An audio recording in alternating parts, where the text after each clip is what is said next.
اعوذ باللہ من الشیطان الرجیم، بسم اللہ الرحمن الرحیم۔ آج کے ٹاپک میں ہم نبی کریم صلی اللہ علیہ وسلم کی دعوت کی تکالیف اور مشکلات کے بارے میں بات کریں گے۔ آپ صلی اللہ علیہ وآلہ وسلم پر 40 سال کی عمر میں پہلی وحی نازل ہوئی۔ نزول وحی کے ساتھ ہی آپ صلی اللہ علیہ وسلم نے دعوت اسلام کا آغاز کیا۔ وحی کا آغاز گویا رسالت کا آغاز تھا، مگر ابھی اعلانیہ تبلیغ کا حکم نازل نہیں ہوا تھا، اس لیے ابتدائی 3 سال خفیہ طریقے سے اشاعت اسلام کا کام جاری رہا۔ اس دوران مسلمان پہاڑ کی گھاٹیوں میں چھپ چھپ کر نماز پڑھتے رہے۔ آپ صلی اللہ علیہ وسلم 3 سال تک خفیہ طریقے سے دعوت کا فریضہ سر انجام دیتے رہے۔ اس کے بعد اعلانیہ تبلیغ کا حکم نازل ہوا۔ ترجمہ: پس جس بات کا تمہیں حکم دیا جا رہا ہے اسے علل اعلان لوگوں کو سناؤ، اور جو لوگ شرک کریں ان کی پرواہ مت کرو۔ جب یہ حکم نازل ہوا تو آپ صلی اللہ علیہ وسلم صفا نامی پہاڑی پر تشریف لے گئے اور قریش کے تمام قبائل کو نام لے لے کر پکارا۔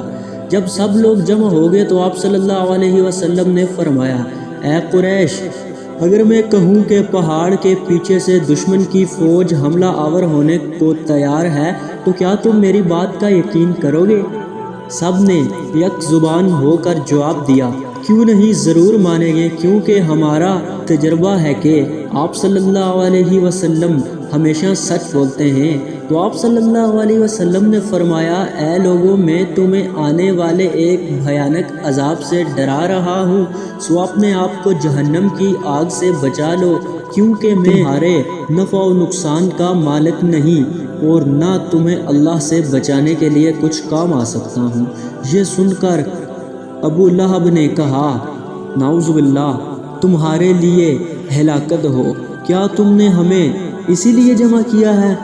چنانچہ اس کے جواب میں سورہ لہب نازل ہوئی۔ اس کے بعد آپ صلی اللہ علیہ وسلم نے دعوت و تبلیغ کا سلسلہ پورے آب و تاب سے جاری رکھا۔ آہستہ آہستہ لوگ آپ صلی اللہ علیہ وسلم کی دعوت کو قبول کر کے مسلمان ہونے لگے۔ آپ صلی اللہ علیہ وسلم کی دعوت سے قریش کو سخت تشویش لاحق ہوئی، چنانچہ قریش کے طاقتور لوگوں نے آپ صلی اللہ علیہ وسلم اور کمزور مسلمانوں پر دست درازی اور اذیتوں کا سلسلہ شروع کیا۔ انہوں نے ہر ممکن طریقے سے آپ صلی اللہ علیہ وسلم کو ستایا، آپ کے راستے میں کانٹے بچھائے، کوڑا کرکٹ ڈالا۔ جب آپ صلی اللہ علیہ وسلم نماز پڑھتے تو وہ آپ صلی اللہ علیہ وسلم کا مذاق اڑاتے اور آپ کے اوپر کوڑا کرکٹ پھینکتے۔ یہی نہیں بلکہ انہوں نے آپ صلی اللہ علیہ وسلم کے متعلق یہ افواہیں بھی پھیلائیں کہ نعوذ باللہ آپ صلی اللہ علیہ وسلم مجنون ہیں، شاعر ہیں، لیکن ان کے تمام ہتھ کنڈوں کے باوجود بھی آپ صلی اللہ علیہ وسلم نے دعوت کا کام پوری ثابت قدمی سے جاری رکھا۔ سرداران قریش نے جب دیکھا کہ آپ ان کے جھوٹے خداؤں کی مسلسل توہین کر رہے ہیں اور آپ صلی اللہ علیہ وسلم کسی صورت بھی اپنے مشن سے پیچھے نہیں ہٹ رہے، دوسری جانب آپ صلی اللہ علیہ وسلم کے ماننے والوں کی تعداد میں بھی مسلسل اضافہ ہو رہا ہے، تو انہوں نے یہ فیصلہ کیا کہ آپ کے چاچا ابو طالب کے پاس جائیں۔ چنانچہ قریش کے چند سردار ابو طالب کے پاس آئے اور شکایت کی۔ ابو طالب نے ان لوگوں کو نہایت نرمی کے ساتھ سمجھا بجھا کر رخصت کیا، تاہم آپ اپنے مشن سے ذرا بھی پیچھے نہیں ہٹے اور دعوت و توحید کا کام برابر جاری رکھا۔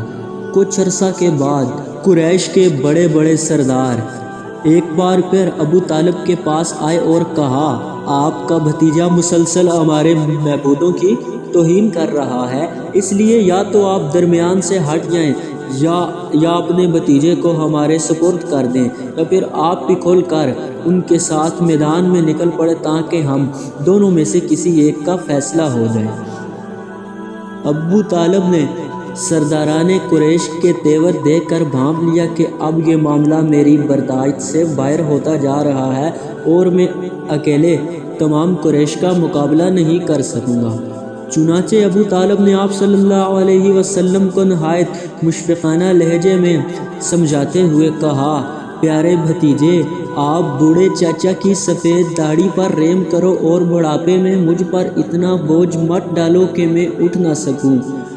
اب تک تو قریش کا بچہ بچہ میرا احترام کرتا تھا، لیکن آج قریش کے سرداروں کا لب و لہجہ اور ان کے تیور اس قدر بگڑے ہوئے تھے کہ اب وہ میرے اور تمہارے اوپر تلوار اٹھانے سے بھی دریغ نہیں کریں گے۔ لہٰذا میری رائے یہ ہے کہ تم کچھ دنوں کے لیے اپنی دعوت کا یہ کام موقوف کر دو۔